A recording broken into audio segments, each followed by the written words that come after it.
2024 వరకు పొరుగు దేశం బంగ్లాదేశ్ ఆర్థికంగా బలంగా ఉంది. స్థిరమైన వృద్ధితో దూసుకుపోతుంది. సడన్ గా ఆ దేశంలో కోటా కోసం విద్యార్థులు ఆందోళనకు దిగారు.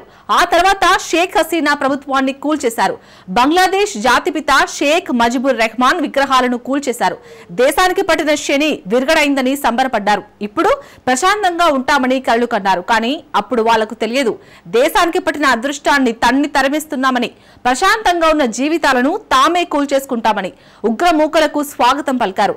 దేశాన్ని ఇప్పుడు భ్రష్టు పట్టిస్తున్నారు. హసీనాను తరిమేసిన ఏడాదికే బంగ్లాదేశ్ ఆర్థిక వ్యవస్థ దివాలా దిశగా అడుగులు వేస్తోంది. అసలు బంగ్లాదేశ్ లో ఏం జరుగుతుంది? ఎందుకు ప్రస్తుత పాలకులు ప్రభుత్వాన్ని సక్రమంగా నడిపించలేకపోతున్నారు? బంగ్లా ఆర్థిక సంక్షోభానికి కారణం ఎవరు? Let's watch.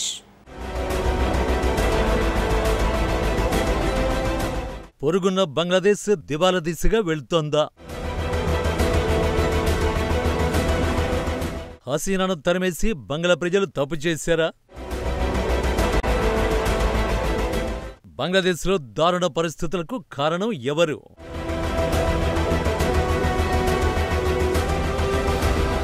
భారత్కు తూర్పు సరిహద్దులో ఉన్న బంగ్లాదేశ్ కూడా ఇప్పుడు పాకిస్తాన్ బాటలోనే నడుస్తోంది. పాకిస్తాన్ తరహాలోనే ఆ దేశం కూడా ఇప్పుడు ఆర్థిక సంక్షోభం దిశగా అడుగులేస్తోంది. ఈ విషయాన్ని బంగ్లాదేశ్ సొంత మీడియానే చెలవలు పలువలుగా కథనాలు రాసేస్తోంది. దారుణమైన రుణాలు, కొరబడిన సంస్కరణలు, నిర్వహణ లోపంతో ఢాకా అల్లాడుతోంది. ఫలితంగా బంగ్లా సక్సెస్ స్టోరీ కాస్త చెరిగిపోయింది. గత దశాబ్ద కాలంగా బంగ్లాదేశ్ వృద్ధి రేటులో దూసుకుపోతోంది. షేక్ హసీనా సంస్కరణలు, స్థిరమైన ప్రభుత్వం కారణంగా మంచి వృద్ధిని సాధించింది. సగటు 6.6% వృద్ధిని గత దశాబ్దంలో ఢాకా నమోదు చేసింది. పేద దేశం నుంచి అభివృద్ధి చెందుతున్న దేశం జాబితాల్లోకి బంగ్లా చేరింది. మరి ఎక్కడ తప్పు జరిగింది? నిజానికి 2024 జూన్ వరకు బంగ్లాదేశ్లో పరిస్థితులు చక్కగానే ఉన్నాయి. ఆ తర్వాత వచ్చిన తాత్కాలిక ప్రభుత్వం దేశ ఆర్థిక వ్యవస్థను నాశనం చేసింది. అసలు బంగ్లాదేశ్ సమస్య ఏంటో చూద్దాం. ప్రస్తుతం బంగ్లాదేశ్ బ్యాంకింగ్ వ్యవస్థ వెంటిలేటర్ పై కొనసాగుతోంది.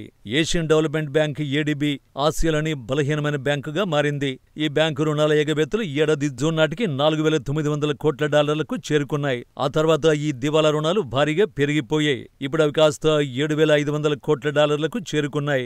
బంగ్లాదేశ్ మొత్తం జీడీపీలో 15% దివాలా రుణాలు ఒక్క ఏడీబీలోనే ఉన్నాయి. సో ఆ దేశంలో రుణాలు దారి తప్పాయని స్పష్టంగా తెలుస్తోంది.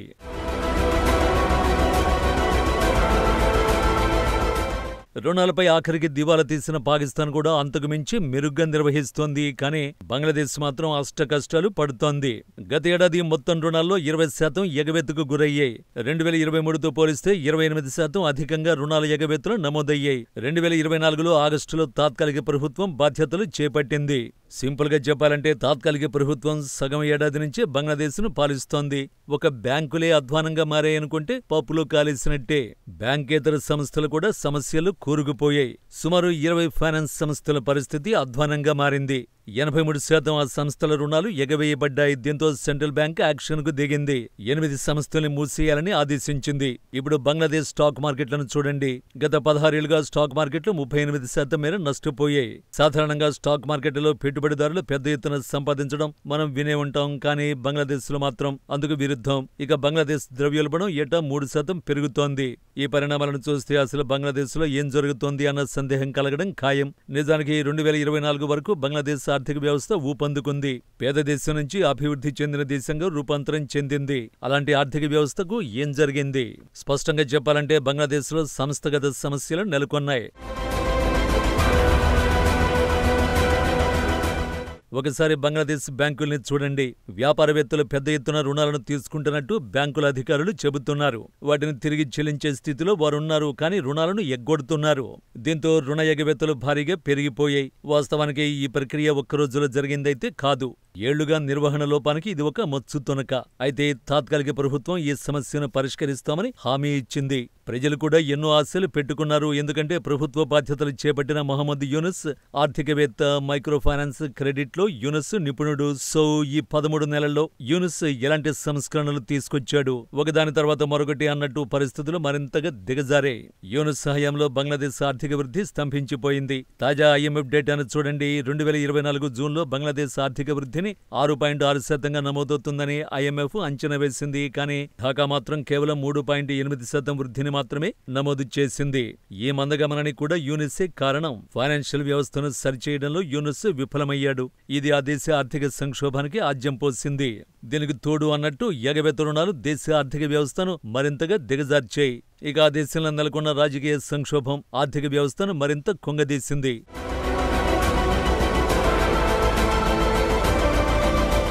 వచ్చే ఏడాది ఫిబ్రవరి నాటికి ఎన్నికలు నిర్వహిస్తామని యూనిస్ హామీ ఇచ్చాడు. కానీ ఈ ఎన్నికలకు సంబంధించిన ప్రణాళికల్ని యూనిస్ ఏమాత్రం పట్టించుకోవడం లేదు. అంటే ఆ ఎన్నికల్లో పోటీ చేస్తాడా లేదా అతడు తటస్థమైన శక్తిగానే నిలుస్తాడా? ప్రస్తుతం మాత్రం యూనిస్ తన పదవిని ఎంజాయ్ చేస్తున్నాడు. అతడు విదేశీ పర్యటనలో మునిగి తేలుతున్నాడు. పదవి చేపట్టిన 13 నెలల్లో 13 సార్లు విదేశాల్లో పర్యటించాడు. ప్రస్తుతం అతడు మరో విదేశీ పర్యటనకు వెళుతున్నాడు. ఈసారి న్యూయార్క్ లో పర్యటించనున్నాడు.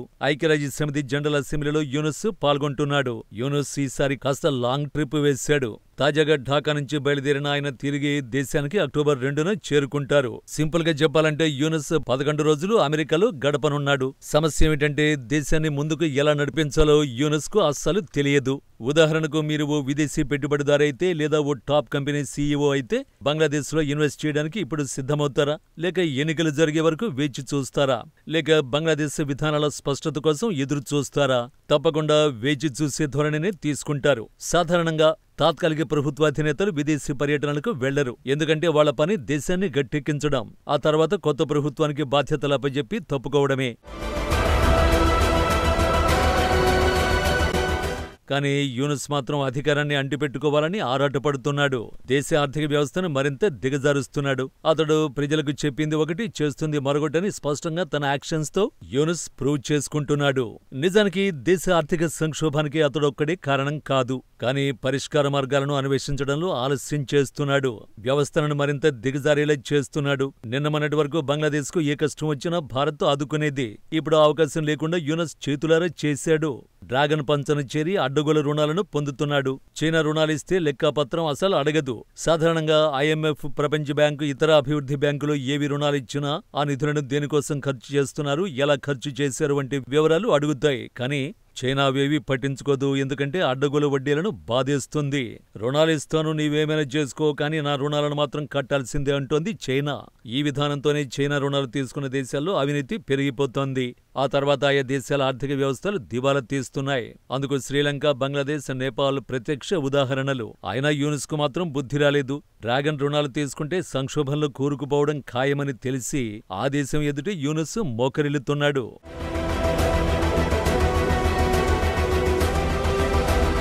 తన అధికారాన్ని సుస్థిరం చేసుకునేందుకు బంగ్లాదేశ్ను డ్రాగన్, అమెరికా దేశాలకు తాకట్టు పెడుతున్నాడు. పొరుగున ఉన్న నమ్మకమైన మిత్రదేశం భారత్ను దూరం చేసుకుని తప్పు చేస్తున్నాడు. ఆర్థికవేత్తగా ఏ దేశంతో సంబంధాలు బాగుంటాయో యూనిస్ కు బాగా తెలుసు. కేవలం మతోన్మాద శక్తుల సూచనలతో భారత్తో ఢాకాకు సంబంధాలను తెంచి పడేశాడు. ఇప్పుడు ఆ దేశం కష్టాల్లో కూరుకుపోతోంది. బంగ్లాదేశ్ను ఎవరు కాపాడుతారో దేవుడికే ఎరుక.